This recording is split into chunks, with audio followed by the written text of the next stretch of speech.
उज़ैर अलैहिस्सलाम अंबियाए किराम की जमात में एक करीम और अजीम नबी थे। अल्लाह ताला ने उन्हें एक बस्ती की तरफ चलने का हुक्म दिया। वहां पहुंचे तो बस्ती वीरान थी, बेआबाद थी। अब ये हैरान हुए कि मुझे यहाँ किस लिए भेजा गया। ऐसे में ख्याल आया अल्लाह ताला इस मुर्दा बस्ती को कैसे जिंदा फरमाएंगे। ये ख्याल ताज्जुब के तौर पर था।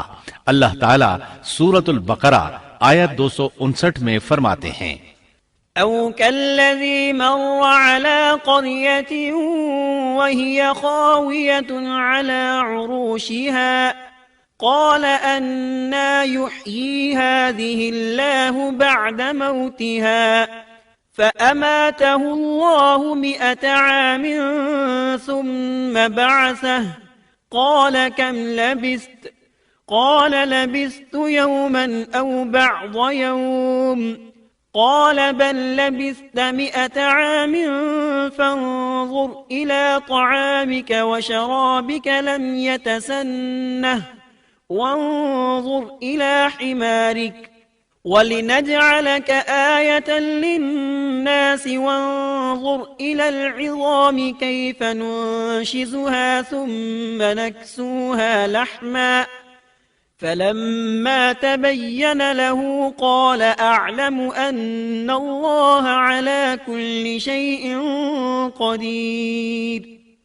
या उस शख्स की मानंद के जिसका गुजर उस बस्ती पर हुआ जो छत के बल औंधी पड़ी हुई थी। वो कहने लगा कि उसकी मौत के बाद अल्लाह ताला उसे कैसे जिंदा करेगा। तो अल्लाह ताला ने उसे भी मौत दे दी 100 साल के लिए। फिर उसे उठाया, पूछा तुझ पर कितनी मुद्दत गुजरी। कहने लगा एक दिन या दिन का कुछ हिस्सा। अल्लाह ताला ने फरमाया तू 100 साल तक ठहरा रहा। फिर अब तू अपने खाने पीने को देख कि ये बिल्कुल खराब नहीं हुआ, और अपने गधे को भी देख, हम तुझे लोगों के लिए एक निशानी बना रहे हैं। तू देख कि हम हड्डियों को किस तरह जोड़ते हैं, फिर उन पर गोश्त चढ़ाते हैं। जब ये सब जाहिर हो चुका तो कहने लगा मैं जानता हूं अल्लाह ताला हर चीज पर कादिर है। अल्लाह ताला ने नींद की हालत में उज़ैर अलैहिस्सलाम की रूह कब्ज की थी, इसलिए उन्होंने जवाब देते वक्त समझा कि शायद वो सो रहे हैं। उन्हें ये एहसास भी न हुआ कि मैं तो इतना अरसा मुर्दा रहा हूं। जब वो सोए थे तो सुबह का वक्त था। जब दोबारा जिंदगी मिली तो असर के वक्त आंख खुली। इसीलिए अल्लाह ताला के सवाल के जवाब में उन्होंने कहा मैं एक दिन या दिन का कुछ हिस्सा सोया रहा हूंगा। अल्लाह ताला ने फरमाया अपने खाने और गधे को देखो, खाना बहुत जल्द खराब हो जाता है, लेकिन 100 साल गुजरने पर भी खाना बिल्कुल ताजा था, जबकि आपके गधे की हड्डियां बिखरी पड़ी थीं। अचानक उनके सामने देखते ही देखते हड्डियां हरकत करने लगी, फिर जुड़ने लगी। गधे का ढांचा तैयार हो गया तो उस पर गोश्त चढ़ने लगा। इस तरह गधा जिंदा हो गया और आवाज देने लगा। ये देखकर उज़ैर अलैहिस्सलाम पुकार उठे, वाकई मेरा परवरदिगार हर चीज पर कादिर है। उनकी इस आरजी मौत के दौरान वो बस्ती आबाद हो चुकी थी। उज़ैर अलैहिस्सलाम ने उनसे पूछा क्या तुम लोग उज़ैर को जानते हो? उन्होंने कहा जी हां, उन्हें फौत हुए 100 साल से जायद अरसा बीत चुका है। तब उज़ैर अलैहिस्सलाम ने उन्हें बताया मैं ही उज़ैर हूं। उन्हें यकीन न आया। वो एक बुढ़िया को ले आए, उसकी उम्र 120 साल थी। उन्होंने उससे उज़ैर अलैहिस्सलाम के बारे में पूछा। उसने उज़ैर अलैहिस्सलाम की 10 निशानियां बयान की। वो सामने खड़े उज़ैर अलैहिस्सलाम को देख रहे थे।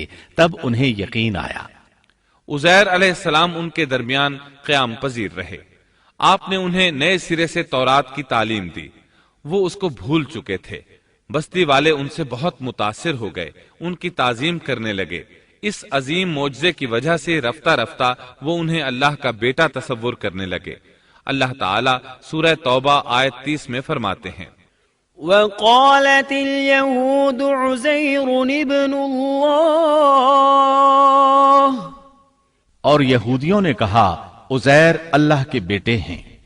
ये अल्लाह ने उनका एक जुर्म बयान किया है। ये जुर्म उनमें नस्ल दर नस्ल चलता रहा, यहां तक कि इस दौर में भी यहूदी उज़ैर अलैहिस्सलाम को अल्लाह का बेटा मानते हैं। आपका नाम दीवाने मुकद्दस भी रखते हैं और कहते हैं ये मुकद्दस जात की नस्ल से है और माबूद है। यही उनका शिर्क है। अल्लाह उन पर लानत करे। अल्लाह उन्हें इस जुर्म की सजा जरूर देगा। इंसान कितने ही बुलंद बाला मकाम पर पहुंच जाए और अल्लाह ताला के साथ उसे ज्यादा से ज्यादा कुर्ब हासिल हो जाए, तब भी वो अल्लाह का बंदा ही रहता है और किसी भी बुलंदी पर पहुंचकर वो अल्लाह या अल्लाह का बेटा नहीं हो सकता, अल्लाह का शरीक नहीं हो सकता। अल्लाह जल्ल शानुहू की जात पाक वहदहू ला शरीक है और बाप बेटे की निस्बतों से पाक है।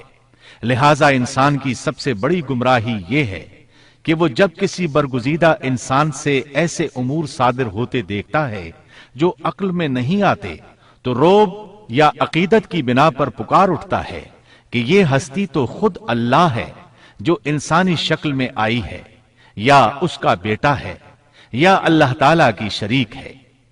वो ये नहीं सोचता कि बिलाशुबह इन वाकयात का जारी होना अल्लाह की ताकत के जरिए है जो बतौर निशान उस बरगुजीदा इंसान के हाथों जारी हुए। इसके बावजूद ये न अल्लाह है न अल्लाह का बेटा, बल्कि उसका एक पसंदीदा बंदा है। और ये उमूर अल्लाह ताला के खास कवानीन के तहत सिर्फ उसकी ताईद और उसकी सदाकत के लिए जाहिर होते हैं, वरना वो भी अल्लाह ताला के आगे उसी तरह मजबूर है जिस तरह दूसरी मखलूक। कुरान करीम ने सैयदना ईसा अलैहिस्सलाम की हकीकत सूरह आले इमरान की आयत 59 में इस तरह बयान की है। अल्लाह के नजदीक ईसा अलैहिस्सलाम की मिसाल आदम अलैहिस्सलाम की सी है कि अल्लाह ने उन्हें मिट्टी से पैदा किया और हुक्म दिया कि हो जा, और वो हो गए। मतलब ये कि अल्लाह का बेटा अगर किसी को कहा जा सकता तो आदम अलैहिस्सलाम को कहा जाना चाहिए था। लिहाजा किसी नबी के बारे में ये अकीदा रखना कि वो अल्लाह का बेटा है बिल्कुल फजूल और बातिल है।